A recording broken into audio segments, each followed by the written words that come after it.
काय बोलायला लागला? शेतकऱ्याला इज्जत असते वय?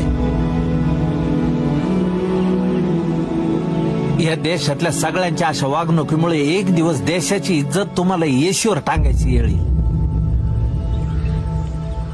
तवा सांगणार कुण नसन. अतिवृष्टी आली, वाला दुष्काळ, कोरडा दुष्काळ, रोगराई आली, कोरोनामुळे सगळं जग ठप झालं. थांबला नाही तो फक्त शेतकरी.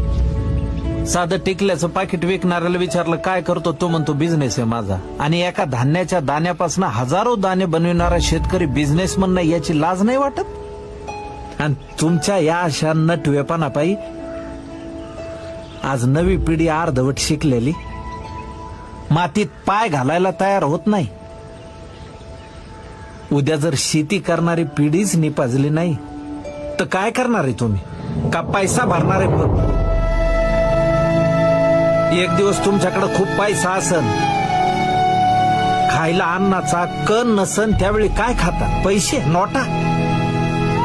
सांभाळा तुमची पोरगी. बघा शहरातला माणूस. चला.